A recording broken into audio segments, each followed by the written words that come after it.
പ്രിയമുള്ള വിദ്യാർത്ഥികളെ, annual evaluation 5ാം ക്ലാസ് സാമൂഹ്യശാസ്ത്രം സോഷ്യൽ സയൻസിൻ്റെ ക്വസ്റ്റ്യൻ പേപ്പറും അതിൻ്റെ ആൻസേഴ്സുമാണ് നമ്മളിന്ന് ഡിസ്കസ് ചെയ്യുന്നത്. അപ്പോൾ നിങ്ങൾ ആദ്യമായിട്ട് ചാനൽ കാണുന്നെങ്കിൽ ചാനലൊന്ന് സബ്സ്ക്രൈബ് ചെയ്യണേ. നമുക്ക് ഒന്നാമത്തെ ക്വസ്റ്റ്യനിലേക്ക് പോവാം. നോക്കൂ, വരുമാനം ലഭിക്കുന്ന അധ്വാനമോ വസ്തുക്കളോ ആണ് വരുമാന സ്രോതസ്സുകൾ. ഇപ്പോൾ നമുക്കൊരു ഇൻകം ലഭിക്കുന്ന, അതായത് വരുമാനം ലഭിക്കുന്ന അധ്വാനമോ വസ്തുക്കളോ ആണ് വരുമാന സ്രോതസ്സുകൾ. നൽകിയിരിക്കുന്ന വിവരങ്ങൾ ഉൾപ്പെടുത്തി വരുമാന സ്രോതസ്സുമായി ബന്ധപ്പെട്ട ഡയഗ്രാം പൂർത്തിയാക്കുക. താഴെ കാണിച്ചിരിക്കുന്ന ഡയഗ്രാം പൂർത്തിയാക്കാനാണ് നിങ്ങൾക്ക് തന്നിരിക്കുന്ന ABCD എന്ന് പറയുന്ന ഭാഗങ്ങളിൽ എഴുതേണ്ടത്. ഈ താഴെ ഇവിടെ തന്നിരിക്കുന്ന ഈ ഓപ്ഷൻസിൽ ബോക്സിൽ തന്നിരിക്കുന്ന അതിൽ നിന്ന് എഴുതുകയാണ് വേണ്ടത്. വരുമാന സ്രോതസ്സ് കച്ചവടം എന്നാണ് പറഞ്ഞിരിക്കുന്നത്. കച്ചവടം ഇവിടെ എന്താണ്? ലാഭം. കച്ചവടം ലാഭം. അപ്പോൾ A എന്ന് പറയുന്നത് ലാഭമാണ്. ബി എന്നാണ് ലാഭവിഹിതം എന്ന് പറയുന്നത് ഓഹരി നിക്ഷേപങ്ങൾ. ബി എന്ന് പറയുന്നത് ഓഹരി നിക്ഷേപം. അപ്പോൾ ഓഹരി നിക്ഷേപങ്ങൾ എന്നാണ് അവിടെ എഴുതേണ്ടത്. ഓഹരി നിക്ഷേപം. ഇനി കൃഷി വിള നമുക്ക് തന്നിട്ടുണ്ട്. ആസ്തികൾ D ആണല്ലോ. പലിശ സിയുടെ അവിടെ നമ്മൾ എന്താ നോക്കേണ്ടത്? പലിശ എന്ന് പറയുന്നത് ഏതാണ്? ബാങ്ക് നിക്ഷേപം. അപ്പോൾ C എന്ന് പറയുന്നത് ബാങ്ക് നിക്ഷേപമാണ്. അപ്പോൾ ബാങ്ക് നിക്ഷേപമാണ് അവിടെ എഴുതേണ്ടത്. അടുത്ത തൊഴിൽ കൂലി ശമ്പളമാണ്. ആസ്തികൾ D എന്ന് പറയുന്നത് എന്തായിരിക്കും? വാടക പാട്ടം. അപ്പോൾ D ഇതാണ്. അപ്പോൾ എങ്ങനെയാണ്? A എന്ന് പറയുന്നത് ലാഭം, B എന്ന് പറയുന്നത് ഓഹരി നിക്ഷേപം, C എന്ന് പറയുന്നത് ബാങ്ക് നിക്ഷേപം, D എന്ന് പറയുന്നത് വാടക പാട്ടം. ഈ ക്വസ്റ്റ്യൻ, സ്വയം തൊഴിൽ പദ്ധതിയും ഗുണഭോക്താക്കളുമായി ബന്ധപ്പെട്ട ശരിയായ ജോഡി ഏത്? ജീവനം ഭിന്നശേഷിക്കാർ, കൈവല്യ വനിതകൾ, C ശരണ്യ കുറ്റകൃത്യങ്ങൾക്ക് ഇരയായി മരണപ്പെട്ടവരുടെ ആശ്രിതർ, D നവജീവൻ പദ്ധതി മുതിർന്ന പൗരൻ. ഇതിൽ സ്വയം തൊഴിൽ പദ്ധതിയും ഗുണഭോക്താക്കളുമായി ബന്ധപ്പെട്ട ശരിയായ ജോഡി എന്ന് പറയുന്നത് നവജീവൻ പദ്ധതിയാണ്. മുതിർന്ന പൗരർ. ഓപ്ഷൻ D ആണ് കറക്റ്റ് ഉത്തരം. ഇനി രണ്ടാമത്തെ ക്വസ്റ്റ്യൻ. രണ്ടാമത്തെ ചോദ്യത്തിൽ 2 ചോദ്യങ്ങളുണ്ട്. ഇതിലേതിനൊന്നിന് മാത്രം ഉത്തരം എഴുതിയാൽ മതി എന്നാണ് പറഞ്ഞിരിക്കുന്നത്. 2ലെ ക്വസ്റ്റ്യൻ നോക്കാം. കരവ്യോമ ഗതാഗത മേഖലകളുടെ മികവുകളെ കുറിച്ച് ക്ലാസ്സിൽ ഒരു സംവാദം സംഘടിപ്പിച്ചപ്പോൾ ഉയർന്നു വന്ന 2 വാദങ്ങളാണ് നൽകിയിരിക്കുന്നത്. ഒന്ന്, കരഗതാഗതമാണ് മികച്ചത്, കാരണം താരതമ്യേന ചിലവ് കുറവാണ്. അതായത് റോഡ് വഴിയുള്ള ഗതാഗതം, ട്രാവലിംഗ് ആണ് മികച്ചത് എന്നാണ് പറഞ്ഞിരിക്കുന്നത്. രണ്ടാമത് പറഞ്ഞിരിക്കുന്നത് വ്യോമഗതാഗതമാണ് മികച്ചത്, കാരണം വളരെ അകലേക്ക് കുറഞ്ഞ സമയം കൊണ്ട് യാത്ര ചെയ്യാം. അപ്പോൾ 2 ട്രാൻസ്പോർട്ടേഷനാണ്. ഒന്ന് ലാൻഡും ഒന്ന് നമ്മുടെ വ്യോമഗതാഗതവും അല്ലേ? കരഗതാഗതവും വ്യോമഗതാഗതവും തമ്മിലുള്ള കമ്പാരിസൺ ആണ് തന്നിരിക്കുന്നത്. 2 കാര്യങ്ങളാണ് പറഞ്ഞിരിക്കുന്നത്. ഇതിൽ ചോദിച്ചിരിക്കുന്ന ക്വസ്റ്റ്യൻ, കരവ്യോമ ഗതാഗത മേഖലകളിലെ മികവുകളെ കുറിച്ച് മറ്റെന്തെല്ലാം വിവരങ്ങളാണ് നിങ്ങൾക്ക് കൂട്ടിച്ചേർക്കാനാവുക? ഇത് 2നെയും കുറിച്ച് വേറെ എന്തൊക്കെ കാര്യങ്ങളാണ് നിങ്ങൾക്ക് കൂട്ടിച്ചേർക്കാൻ പറ്റുന്നത് എന്നാണ് ചോദിച്ചിരിക്കുന്നത്. അപ്പോൾ നിങ്ങൾ 2 ഇതായിട്ട് എഴുതുക. കരഗതാഗതം, മറ്റേതെന്താണ്? വ്യോമഗതാഗതം. എന്നിട്ട് എന്തൊക്കെ ഓപ്ഷൻസ് എഴുതാം? കരഗതാഗതത്തിൽ എന്താണ്? ചെലവ് കുറവാണ് അല്ലേ? താരതമ്യേന ചെലവ് കുറവാണ്. പിന്നെ എല്ലാ വിഭാഗം ജനങ്ങൾക്കും പ്രാപ്യമാവുന്നു അല്ലേ? എല്ലാവർക്കും ഉപയോഗിക്കാൻ പറ്റും. എല്ലാ വിഭാഗം ജനങ്ങൾക്കും സാധാരണക്കാർക്കും എല്ലാവർക്കും എല്ലാ വിഭാഗം ജനങ്ങൾക്കും പ്രാപ്യമാവുന്നു, അല്ലെങ്കിൽ ജനങ്ങൾക്കും ഉപയോഗിക്കാം. പിന്നെയോ ചെറിയ ദൂരമുള്ള യാത്രകൾക്ക് ഏറ്റവും അനുയോജ്യം റോഡ് മാർഗമാണ് അല്ലേ? ചെറിയ യാത്രകൾക്ക്, ചെറിയ ഭാഗത്തേക്ക് യാത്ര ചെയ്യുന്നത് അല്ലേ? ഹ്രസ്വദൂര യാത്രകൾക്ക് ഏറ്റവും അനുയോജ്യമാണ്. അപ്പോൾ കരഗതാഗതം എഴുതിയിട്ട് എന്തൊക്കെ എഴുതാം? ചെലവ് കുറവ്, എല്ലാ വിഭാഗം ജനങ്ങൾക്കും പ്രാപ്യമാകുന്നു. ഹ്രസ്വദൂര യാത്രകൾക്ക് ഏറ്റവും അനുയോജ്യം. ഇനി വ്യോമഗതാഗതം. വ്യോമഗതാഗതത്തിൽ അപ്പം എന്തായിരിക്കും? ഇതിൽ ചിലവ് കുറവാണ്. അപ്പോൾ ഇവിടെ എന്താണ്? ചിലവ് കൂടുതലാണ്. പക്ഷെ നമ്മൾ മികവുകളെ കുറിച്ചാണ് എഴുതേണ്ടത്. അപ്പോൾ ഏറ്റവും വേഗത എഴുതാം, പെട്ടെന്ന് എത്താൻ പറ്റൂ അല്ലേ? കുറഞ്ഞ സമയം കൊണ്ട് യാത്ര ചെയ്യാമെന്ന് പറഞ്ഞു. അകലേക്ക് കുറഞ്ഞ സമയം കൊണ്ട് യാത്ര ചെയ്യാം. അപ്പോൾ അതാണ് ഒരു കാര്യം എന്ന് പറയുന്നത്. വളരെ അകലേക്ക് കുറഞ്ഞ സമയം കൊണ്ട് യാത്ര ചെയ്യാം. ഏറ്റവും വേഗതയേറിയ ഗതാഗത മാർഗം. അപ്പം എന്തൊക്കെ എഴുതാം? ഏറ്റവും വേഗതയേറിയ ഗതാഗത മാർഗം. പിന്നെ പല ഭൂഖണ്ഡങ്ങളെയും രാജ്യങ്ങളെയും ബന്ധിപ്പിക്കുന്നു അല്ലേ? വിവിധ ഭൂഖണ്ഡങ്ങളെയും രാജ്യങ്ങളെയും ബന്ധിപ്പിക്കുന്നു.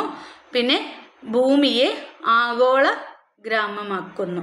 അപ്പം ഇതിലേതെങ്കിലും രണ്ടെണ്ണം വെച്ചിട്ട് എടുത്ത് എഴുതാവുന്നതാണ്. ഇനി ബി ക്വസ്റ്റ്യൻ, ചിത്രങ്ങൾ നിരീക്ഷിക്കൂ. 4 ചിത്രങ്ങൾ തന്നിട്ടുണ്ട്. സാധനങ്ങൾ ഒരു സ്ഥലത്ത് നിന്നും മറ്റൊരു സ്ഥലത്തേക്ക് കൊണ്ടുപോകുന്നതിനായി ബന്ധപ്പെട്ട ചിത്രങ്ങളെ ഗതാഗത വളർച്ചയ്ക്കനുസരിച്ച് ക്രമീകരിച്ചാൽ ശരിയായ ക്രമം ഏതെന്നാണ് ചോദിച്ചിരിക്കുന്നത്. ഓപ്ഷൻ ബി ആണ്. കാരണം ആദ്യം ഏതാണ്? ഈ രീതിയിലായിരുന്നു അല്ലേ? ചിത്രം 2-ലായിരുന്നു. പിന്നെ എങ്ങനെയായിരുന്നു? ചിത്രം 4-ലായിരുന്നു. പിന്നെ ചിത്രം 1 പോലെയായി. പിന്നെ ചിത്രം 3 പോലെ. ഇപ്പോൾ കരഗതാഗതവുമായി ബന്ധപ്പെട്ടിട്ട് അല്ലേ? മറ്റൊരു സ്ഥലത്തേക്ക് സാധനങ്ങൾ ഒരു സ്ഥലത്ത് നിന്ന് മറ്റൊരു സ്ഥലത്തേക്ക് കൊണ്ടുപോകുന്നതിനായി ബന്ധപ്പെട്ട ചിത്രങ്ങളെ ഗതാഗത വളർച്ചയ്ക്ക് അനുസരിച്ച് ക്രമീകരിച്ചാൽ ഏതാണ്? ഫസ്റ്റ് വൺ ഇതാണ്, സെക്കൻഡ് വൺ ഇതാണ്, തേർഡ് വൺ ഇതാണ്, ഫോർത്ത് വൺ ഇങ്ങനെയാണ്. അപ്പോൾ ഓപ്ഷൻ ബി ആണ് ശരിയായ ഉത്തരം. രണ്ടാമത്തെ ബി ക്വസ്റ്റ്യൻ നോക്കുക. ചിത്രം നിരീക്ഷിക്കുക. വാഹനപ്പെരുപ്പം പല പ്രത്യാഘാതങ്ങളും സൃഷ്ടിക്കുന്നുണ്ട്. അവ പരിഹരിക്കുന്നതിനുള്ള എന്തെല്ലാം നിർദ്ദേശങ്ങൾ നിങ്ങൾക്ക് മുന്നോട്ട് കുറിക്കാനാണ് പറയുന്നത്. അപ്പോൾ വാഹനപ്പെരുപ്പം മൂലം ഉണ്ടാകുന്ന പ്രത്യാഘാതങ്ങളും അവ പരിഹരിക്കുന്നതിനുള്ള എന്തെല്ലാം നിർദ്ദേശങ്ങളാണ് നിങ്ങൾക്ക് വയ്ക്കാം എന്നാണ് ചോദിച്ചിരിക്കുന്നത്. എന്തെല്ലാം നിർദ്ദേശങ്ങൾ അത് പരിഹരിക്കാനായിട്ട് നൽകാമെന്നാണ് ചോദിച്ചിരിക്കുന്നത്. അപ്പോൾ ഈ വാഹനപ്പെരുപ്പം മൂലം മെയിനായിട്ട് ഉണ്ടാകുന്ന ഒരു സംഭവമാണ് എന്ത്? ഇതവിടെ കണ്ടില്ലേ? ട്രാഫിക് പ്രോബ്ലം അല്ലേ? ഗതാഗത കുരുക്ക് അല്ലേ? അപ്പോൾ പൊതുഗതാഗത സംവിധാനത്തെ ആശ്രയിക്കുന്നതിലൂടെ ഗതാഗത കുരുക്ക്, വായുമലിനീകരണം, പിന്നെന്താണ്? ശബ്ദ മലിനീകരണം ഇവയൊക്കെ ഒഴിവാക്കാം അല്ലേ? അപ്പോൾ അതിന് ഒരു നിർദ്ദേശം എന്താണ്? പൊതുഗതാഗത സംവിധാനത്തെ ആശ്രയിക്കുക. പൊതുഗതാഗത സംവിധാനത്തെ അതായത് ബസ്സുകൾ പോലെയുള്ള പബ്ലിക് ട്രാൻസ്പോർട്ടേഷനെ ഉപയോഗിക്കുക. ഗതാഗത സംവിധാനത്തെ ഉപയോഗിക്കുക. അപ്പോൾ അതുവഴി എന്ത് ചെയ്യാം? ഗതാഗത കുരുക്ക്, വായുമലിനീകരണം, ശബ്ദ മലിനീകരണം ഇവ ഒഴിവാക്കാം. അതുപോലെ സൈക്കിൾ പോലെയുള്ള വാഹനങ്ങൾ ഉപയോഗിച്ചാൽ എന്ത് സംഭവിക്കും? സൈക്കിൾ പോലുള്ള വാഹനങ്ങൾ ഉപയോഗിക്കുക. സൈക്കിൾ പോലുള്ള വാഹനം ഉപയോഗിക്കുക. അതുമൂലം എന്താണ് ഗുണം? നമുക്ക് അന്തരീക്ഷ മലിനീകരണം ഒഴിവാക്കാനും നമ്മുടെ ആരോഗ്യത്തെ സംരക്ഷിക്കാനും ഉറപ്പുവരുത്താനും ഒക്കെ സാധിക്കും. മൂന്നാമത് എന്താണ്? നമ്മുടെ ഈ സ്വകാര്യ വാഹനങ്ങൾ അല്ലേ? ഒരു വീട്ടിൽ 4ഉം 5ഉം വണ്ടികളൊക്കെയാണ്. ഓരോരുത്തർക്കും ഓരോ വാഹനങ്ങളാണ്. അങ്ങനെയുള്ള ഇത് നമ്മൾ ഉണ്ടാവാൻ പാടില്ല അല്ലേ? അപ്പോൾ സ്വകാര്യ വാഹനങ്ങളുടെ എണ്ണം കുറയ്ക്കുന്നത് മലിനീകരണവും ആരോഗ്യ പ്രശ്നവും ഒഴിവാക്കാൻ വേണ്ടിയിട്ട് ഹെൽപ്പ് ചെയ്യും. പിന്നെ അത് മാത്രമല്ല, ഇങ്ങനെ ഒരുപാട് വണ്ടികളായി കഴിഞ്ഞാൽ പാർക്കിംഗ് സൗകര്യം കുറവായിരിക്കും അല്ലേ? അപ്പോൾ പാർക്കിംഗ് സൗകര്യത്തിൻ്റെ പരിമിതി കുറയ്ക്കാം. അപകടമൊക്കെ ഒരു പരിധി വരെ കുറയ്ക്കാനായിട്ട് സാധിക്കും. അപ്പോൾ വാഹനപ്പെരുപ്പം പല പ്രത്യാഘാതങ്ങളും സൃഷ്ടിക്കുന്നുണ്ട്. അതിലൊന്നാണ് എന്തെന്ന് പറയുന്നത്? ട്രാഫിക് ബ്ലോക്ക്, ഗതാഗത കുരുക്ക്, വായുമലിനീകരണം, ശബ്ദ മലിനീകരണമൊക്കെ. പിന്നെ അന്തരീക്ഷ മലിനീകരണമൊക്കെ ഒഴിവാക്കാൻ വേണ്ടിയിട്ട് സൈക്കിൾ പോലുള്ള വാഹനങ്ങൾ ഉപയോഗിക്കുക. അന്തരീക്ഷ മലിനീകരണം മാത്രമല്ല, നമ്മുടെ ആരോഗ്യ സംരക്ഷണത്തിന് ഉറപ്പുവരുത്താനും അത്തരം കാര്യങ്ങൾ കൊണ്ട് കഴിയും. പിന്നെ എന്താണ്? നമ്മളുടെ സ്വകാര്യ വാഹനങ്ങൾ, അതായത് ഓരോ വ്യക്തികളും ഓരോ വണ്ടികൾ ഉപയോഗിക്കുന്നതിന് പകരം പൊതുവായിട്ടുള്ള വണ്ടികളൊക്കെ ഉപയോഗിക്കുക. അപ്പോൾ സ്വകാര്യ വാഹനങ്ങളുടെ എണ്ണം കുറയ്ക്കുന്നത് മലിനീകരണവും ആരോഗ്യ പ്രശ്നവും ഒഴിവാക്കാനും നമ്മുടെ പാർക്കിംഗ് സൗകര്യത്തിൻ്റെ പരിമിതി കുറയ്ക്കാനും ഹെൽപ്പ് ചെയ്യും അല്ലേ? പാർക്ക് ചെയ്യാനൊന്നും സ്ഥലമില്ല, വാഹനങ്ങൾ ഒരുപാട് കൂടിയാൽ പാർക്കിംഗ് ഭയങ്കര ബുദ്ധിമുട്ടാവും. അപ്പോൾ അത്തരം കാര്യങ്ങളൊക്കെ നമുക്ക് കുറയ്ക്കാനായിട്ട് സാധിക്കും. പിന്നെ അപകടങ്ങളൊക്കെ ഒരു പരിധി വരെ കുറയ്ക്കാനായിട്ട് സാധിക്കും. അത്രയാണ് നിങ്ങൾ എഴുതേണ്ടത്. ഇനി മൂന്നാമത്തെ ചോദ്യത്തിൽ 2 ചോദ്യങ്ങളുണ്ട്, എയും ബിയും. ഇതിലൊന്നിന് മാത്രം ഉത്തരം എഴുതിയാൽ മതി എന്നാണ് പറഞ്ഞിരിക്കുന്നത്. ഒന്നാമത്തെ, ഭൂമിയുടെ 2 തരം ചലനങ്ങളാണ് ഭ്രമണവും പരിക്രമണവും. ഭ്രമണവും പരിക്രമണവുമായി ബന്ധപ്പെട്ട വർക്ക്ഷീറ്റ് പൂർത്തിയാക്കാനാണ് പറഞ്ഞിരിക്കുന്നത്. ഋതുഭേദങ്ങൾക്ക് കാരണമാകുന്നു. ഋതുഭേദങ്ങൾക്ക് കാരണമാകുന്ന ഏതാണ്? പരിക്രമണം. റൊട്ടേഷനും റെവല്യൂഷനും പഠിച്ചിട്ടില്ലേ? ഋതുഭേദങ്ങൾക്ക് കാരണമാകുന്നു പരിക്രമണം. രണ്ടാമത്തത് ഭ്രമണം. ഭ്രമണത്തിന്റെ പ്രത്യേകത എന്താ? ഭൂമി സ്വയം കറങ്ങുന്നു അല്ലേ? ഭൂമി അതിൻ്റെ സാങ്കല്പിക അച്ചുതണ്ടിൽ സ്വയം കറങ്ങുന്നു. ഞാൻ കുറച്ചാണ് എഴുതുന്നത്. ഭൂമി സ്വയം കറങ്ങുന്നത്, അതായത് ഭൂമി അതിൻ്റെ അച്ചുതണ്ടിൽ, സാങ്കല്പിക അച്ചുതണ്ടിൽ സ്വയം കറങ്ങുന്നതാണ് എന്തെന്ന് പറയുന്നത്? ഭ്രമണം എന്ന് പറയുന്നത്. ഭൂമിക്ക് ഒരു തവണ സൂര്യനെ ചുറ്റി സഞ്ചരിക്കാൻ ആവശ്യമുള്ള സമയം എന്ന് പറയുന്നത് 365 1/4 ദിവസമാണ്. 365 1/4 ദിവസം. ഇനി ഭൂമിക്ക് ഒരു ഭ്രമണത്തിന് ആവശ്യമായ സമയം, എന്ന് പറയുന്നത് 23 hours, 23 മണിക്കൂർ 56 മിനിറ്റ് 4 സെക്കൻഡ്. അപ്പോൾ 23 മണിക്കൂർ 56 മിനിറ്റ് 4 സെക്കൻഡ്. ഇനി സ്വയം കത്തുന്ന ഭീമാകാരമായ ആകാശഗോളങ്ങൾ ഏതാണെന്ന് കണ്ടെത്തി എഴുതുക. ഏതാണ്? ഓപ്ഷൻ ഡി നക്ഷത്രങ്ങളാണ്. ഓപ്ഷൻ ഡി നക്ഷത്രങ്ങൾ. കാലാവസ്ഥ വ്യതിയാനത്തിന്റെ പ്രത്യാഘാതങ്ങൾ കാണിക്കുന്ന വാർത്താ തലക്കെട്ടുകൾ ശ്രദ്ധിക്കൂ. കുറച്ച് വാർത്താ തലക്കെട്ടുകൾ നൽകിയിട്ടുണ്ട്. നദികളിലെ ജലനിരപ്പ് ഗണ്യമായി കുറയുന്നു. ശക്തമായ വേനൽമഴ, വ്യാപകമായ കൃഷിനാശം. വേനൽമഴ ലഭിക്കുന്നില്ല, വയനാട്ടിൽ കൃഷിനാശം. ഇതിലെ ക്വസ്റ്റ്യൻ ചോദിച്ചിരിക്കുന്നത് കാലാവസ്ഥ വ്യതിയാനം എന്ന വിഷയവുമായി ബന്ധപ്പെട്ട ഒരു സെമിനാർ പേപ്പർ തയ്യാറാക്കുന്നതിന് ആവശ്യമായ ആശയങ്ങൾ ഉൾപ്പെടുത്തി കുറിപ്പ് തയ്യാറാക്കുക. അപ്പോൾ കാലാവസ്ഥ വ്യതിയാനം എന്ന വിഷയവുമായി ബന്ധപ്പെട്ട സെമിനാർ തയ്യാറാക്കാൻ വേണ്ടിയിട്ട് അതുമായി ബന്ധപ്പെട്ടിട്ടുള്ള ആശയങ്ങൾ ഉൾപ്പെടുത്താനാണ് പറഞ്ഞിരിക്കുന്നത്. അപ്പോൾ കാലാവസ്ഥ വ്യതിയാനം കാരണം എന്തൊക്കെയായിരിക്കും? ഒന്ന്, ആഗോള താപനില ഉയരുന്നത് അല്ലേ? നമ്മളുടെ ടെമ്പറേച്ചർ ഉയരുന്നത്, ആഗോള താപനില ഉയരുന്നത്. പിന്നെന്താണ്? ധ്രുവപ്രദേശങ്ങളിലെ മഞ്ഞുരുകൽ, പിന്നെ സമുദ്രനിരപ്പിലെ ഉയർച്ച, കാലം തെറ്റിയിട്ടുള്ള മഴ, മഴയുടെ അളവിലുള്ള ഏറ്റക്കുറച്ചിലുകൾ, വരൾച്ച. ഇതൊക്കെ മൂലം എന്ത് സംഭവിക്കാം?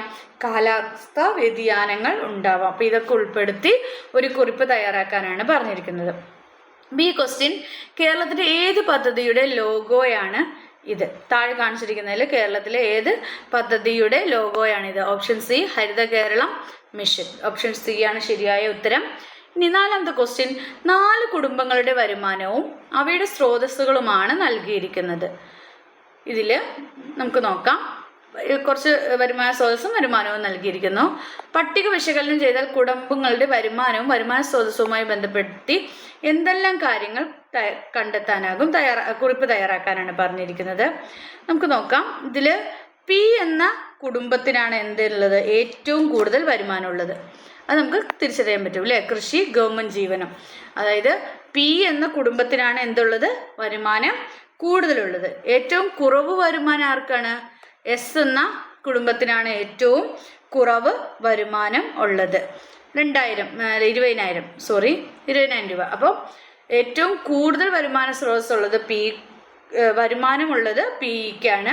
ഏറ്റവും കുറവ് വരുമാനമുള്ളത് എസിനാണ്. ഇനി കുടുംബങ്ങളെല്ലാം വരുമാനത്തിൽ എന്താണ്? ഒരേപോലെയാണോ? അല്ല. കുടുംബങ്ങളെല്ലാം വരുമാനത്തിൽ വ്യത്യസ്തത പുലർത്തുന്നുണ്ട്. പിന്നെ ഈ വരുമാന സ്രോതസ്സുകളുടെ വ്യത്യാസം വരുമാന വ്യത്യാസത്തിന് കാരണമാകുന്നു അല്ലേ? എന്താണ്? വരുമാന സ്രോതസ്സുകളുടെ വ്യത്യാസം. വരുമാന സ്രോതസ്സ് പലർക്കും പല വരുമാന സ്രോതസ്സുകളാണ്. അപ്പോൾ വരുമാന സ്രോതസ്സുകളുടെ വ്യത്യാസമാണ് വരുമാന വ്യത്യാസത്തിന് കാരണമാകുന്നത്. പിന്നെ തൊഴിലിൽ നിന്നുള്ള വരുമാന വ്യത്യാസവും കുടുംബങ്ങളുടെ വരുമാന വ്യത്യാസത്തിന് കാരണമാകുന്നു. അപ്പോൾ തൊഴിലിൽ നിന്നുള്ള വരുമാന വ്യത്യാസം കുടുംബങ്ങളുടെ വ്യത്യാസത്തിന് കാരണമാകുന്നു. വരുമാന വ്യത്യാസം സാമ്പത്തിക അസമത്വം സൃഷ്ടിക്കുന്നു അല്ലേ? എല്ലാവർക്കും ഒരുപോലത്തെ വരുമാനം അല്ലാതുകൊണ്ട് വരുമാന വ്യത്യാസം സാമ്പത്തിക അസമത്വം സൃഷ്ടിക്കുന്നു. അപ്പോൾ ഇക്കാര്യങ്ങളൊക്കെ ഉൾപ്പെടുത്തി ഒരു കുറിപ്പ് തയ്യാറാക്കാനാണ് പറഞ്ഞിരിക്കുന്നത്.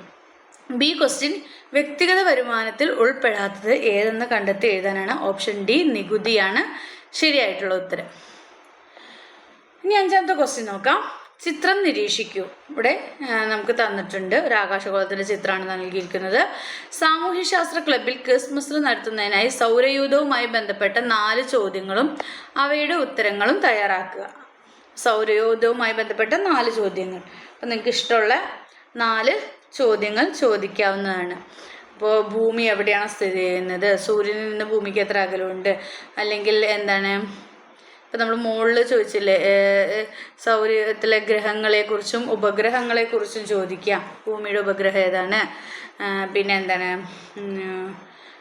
മറ്റുള്ള ഏറ്റവും ചെറിയ ഗ്രഹം ഏതാണ്, ഏറ്റവും വലിയ ഗ്രഹം ഏതാണ്, ഇങ്ങനെ കുറച്ച് ചോദ്യങ്ങൾ. ഏറ്റവും ചെറിയ ഗ്രഹം ഏതാണ്, വലിയ ഗ്രഹം ഏതാണ്, ഭൂമിയുടെ സ്ഥാനം എവിടെയാണ്, ഭൂമിയുടെ ഉപഗ്രഹം ഏതാണ്, ഏറ്റവും വലിയ നക്ഷത്രം ഏതാണ്, ഇതൊക്കെ ചോദിക്കാവുന്ന ചോദ്യങ്ങളാണ്. ഇനി അടുത്തത് ബി ക്വസ്റ്റ്യൻ. സൂര്യൻ കിഴക്കുതിച്ച് പടിഞ്ഞാറോട്ട് അസ്തമിക്കുന്നതായി നമുക്ക് അനുഭവപ്പെടുന്നു.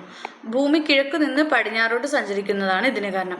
നൽകിയിരിക്കുന്ന പ്രസ്താവനയും അതിനുള്ള കാരണവും പരിശോധിച്ച് അനുയോജ്യമായ ഉത്തരം കണ്ടെത്തി എഴുതാനാണ് പറഞ്ഞിരിക്കുന്നത്. ഓപ്ഷൻ ബി ആണ്. പ്രസ്താവന 1 ശരിയാണ്, 2 തെറ്റാണ്. സൂര്യൻ കിഴക്കുതിച്ച് പടിഞ്ഞാറ് അസ്തമിക്കുന്നതായി നമുക്ക് അനുഭവപ്പെടുന്നു, അത് ശരിയാണ്. ഭൂമി കിഴക്ക് നിന്ന് പടിഞ്ഞാറോട്ട് സഞ്ചരിക്കുന്നതാണ് ഇതിന് കാരണം എന്ന് പറയുന്നത് തെറ്റാണ്. അപ്പോൾ 1 ശരി, 2 തെറ്റ്. ഓപ്ഷൻ ബി ആണ് ശരിയായ ഉത്തരം. ഇനി 6ാമത്തെ ക്വസ്റ്റ്യൻ. ഗതാഗത നിയമവുമായി ബന്ധപ്പെട്ട ചിത്രങ്ങളാണ് നൽകിയിരിക്കുന്നത്. A question. ഗതാഗത നിയമങ്ങൾ കൃത്യമായി പാലിക്കാത്തത് മൂലം നിരവധി അപകടങ്ങളാണ് ദിവസവും നടക്കുന്നത്. ഇതിനെതിരെ ജനങ്ങളെ ബോധവൽക്കരിക്കുന്നതിന് വേണ്ടി 4 പ്ലക്കാർഡുകൾ തയ്യാറാക്കുക. അപ്പോൾ ഈ പ്ലക്കാർഡുകൾ നിങ്ങൾക്ക് ഇഷ്ടമുള്ളവരെ തയ്യാറാക്കുക കേട്ടോ. ഗതാഗത നിയമങ്ങൾ കൃത്യമായി പാലിക്കുക. അപ്പം നിങ്ങൾക്ക് ഇഷ്ടമുള്ള 4 പ്ലക്കാർഡുകൾ എന്താണ്, ഗതാഗത നിയമങ്ങൾ പാലിക്കുക, പിന്നെ അങ്ങനെ 4 പ്ലക്കാർഡുകൾ ഉണ്ടാക്കുക. നിങ്ങൾക്ക് ഇഷ്ടമുള്ള 4 അതുമായി ബന്ധപ്പെട്ടിട്ടുള്ള 4 പ്ലക്കാർഡുകൾ. ഹെൽമെറ്റ് ധരിക്കണം, അല്ലെങ്കിൽ അപകടം, നമുക്ക് ജീവൻ തന്നെ നഷ്ടപ്പെടാം, അങ്ങനെയൊക്കെ പറഞ്ഞ് എന്തെങ്കിലും പ്ലക്കാർഡുകൾ ഉണ്ടാക്കുക. B question. നൽകിയിരിക്കുന്ന ചിഹ്നം ഏത് ഗതാഗത നിയമം പാലിക്കാനാണ് നിർദ്ദേശിക്കുന്നത്? ഏത് നിയമമാണ്? Option C. ഇതുവഴി റോഡ് മുറിച്ച് കടക്കാം. ഇതുവഴി റോഡ് മുറിച്ച് കടക്കാം എന്നുള്ളതാണ് സൂചിപ്പിക്കുന്നത്. ഇത്രയാണ് നിങ്ങളുടെ എക്സാമുമായി ബന്ധപ്പെട്ടിട്ടുള്ള ചോദ്യങ്ങളും അവയ്ക്കുള്ള ഉത്തരങ്ങളും ഉണ്ടായിരുന്നത്. അപ്പോൾ നിങ്ങൾക്ക് ഈ വീഡിയോ ഇഷ്ടമെങ്കിൽ ലൈക്ക് ചെയ്യുക, ഷെയർ ചെയ്യുക. ആദ്യമായി ചാനൽ കാണുന്ന കൂട്ടുകാരുണ്ടെങ്കിൽ ചാനലൊന്ന് സബ്സ്ക്രൈബ് ചെയ്യണേ. Then see you again. Thank U.